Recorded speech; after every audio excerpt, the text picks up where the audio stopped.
Welcome to eagle media works. ప్రకృతి రమణీయతకు ఆ క్షేత్రం నెలవు. చుట్టూ అడవి, ఎర్రటి కొండలు, పచ్చటి పరిసరాలు, రణగొణులు లేని ప్రశాంత క్షేత్రం యాగంటి. బనగానపల్లెకు 13 కిలోమీటర్ల దూరంలో ఉండే ఈ క్షేత్రానికి ఎంతో ప్రాశస్త్యం ఉంది. శ్రావణ మాసంలో ప్రత్యేక పూజలు చేస్తారు. భక్తుల రద్దీ అధికంగా ఉంటుంది. ఆహ్లాదాన్ని, ఆధ్యాత్మికతను పంచే యాగంటి క్షేత్రం విశేషాలు ఇప్పుడు తెలుసుకుందాం. యాగంటి క్షేత్ర ఉనికి పురాణ కాలం నుంచి ఉందని భక్తుల నమ్మకం. అపార శివభక్తుడైన భృగు మహర్షి ఇక్కడ శివ సాక్షాత్కారం కోసం తపస్సు చేశారని, ఫలితంగా భార్యా సమేతంగా ఇక్కడ శివుడు కొలువయ్యాడని ఒక కథనం. మరో జానపద కథ కూడా ఉంది. ఇక్కడ పూర్వం చిట్టెప్ప అనే శివభక్తుడు శివుడి కోసం తపస్సు చేశాడట. కొన్ని రోజులకు అతడికి పెద్ద పులి కనిపించిందట. ఆ పెద్ద పులినే శివుడని భావించిన చిట్టెప్ప సంతోషంతో నేకంట అని కేరింతలు కొట్టడంతో అదే కాలక్రమంలో యాగంటి అయ్యిందని అంటారు. ఎర్రమల కొండల్లో ఏకాంతంగా స్వచ్ఛందంగా ఉండే ఈ క్షేత్రం నిరాడంబరంగా తన ఆధ్యాత్మిక కిరణాలను వెదజల్లుతూ ఉంటుంది. ఏకశిలపై నందిని, ఉమామహేశ్వరులు వెలసిన క్షేత్రం దేశంలో ఇది ఒక్కటే. కాలజ్ఞానం చెప్పిన బ్రహ్మంగారు కలియుగాంతానికి ఒక సూచనగా ఈ క్షేత్ర ప్రస్తావన చేశారు. యాగంటి క్షేత్రానికి అగస్త్యుడు వచ్చాడని ఒక కథనం. ఆయన ఇక్కడ విష్ణువు ఆలయాన్ని నెలకొల్పాలని భావించాడని, అయితే అందుకు సిద్ధం చేసిన శ్రీ విష్ణువు మూల విరాట్టు చివరి నిమిషంలో భగ్నం కావటం వల్ల ఆ పని నెరవేరలేదని కథనం.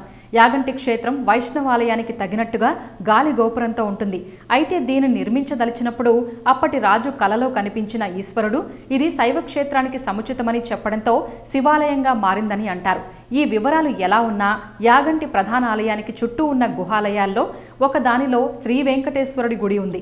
ఆ మూర్తికి కూడా ఎడమకాలి బొటనవేలు భగ్నమై ఉండటాన్ని భక్తులు దర్శించవచ్చు. ఈ క్షేత్రంలో శనీశ్వరుని వాహనమైన కాకికి ప్రవేశం లేకపోవడం ఒక వింత.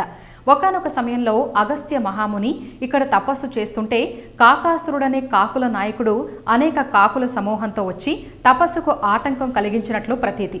ఆగ్రహించిన అగస్త్యముని ఈ క్షేత్ర ప్రాంతంలో కాకులు సంచరించరాదని శపించాడట. అప్పటి నుంచి నేటి వరకు ఈ దివ్య క్షేత్రంలో కాకులు మచ్చుకైనా కానరావు. కాగా కాకి శనిదేవుని వాహనం కనుక తన వాహనానికి స్థానం లేని ఈ క్షేత్రంలో తాను ఉండనని శనీశ్వరుడు ప్రతినబూనాడు. కనుక ఇక్కడ నవగ్రహాలు ఉండవు. ఫలితంగా శని ప్రభావం లేని ప్రభావవంతమైన క్షేత్రంగా వెలసిల్లుతోంది.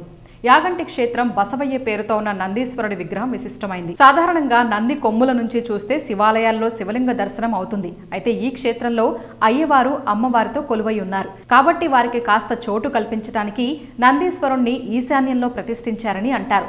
ఈ నంది రోజు రోజుకు పెరుగుతోందని భావిస్తున్నారు.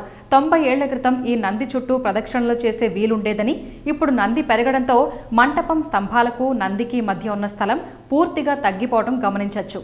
పురావస్తు శాఖ అంచనా ప్రకారం ఈ నంది ప్రతి 20 సంవత్సరాలకు అంగుళం మేర పెరుగుతోంది. కలియుగాంతానికి ఇది లేచి రంకె వేస్తోందని బ్రహ్మంగారు చెప్పారు.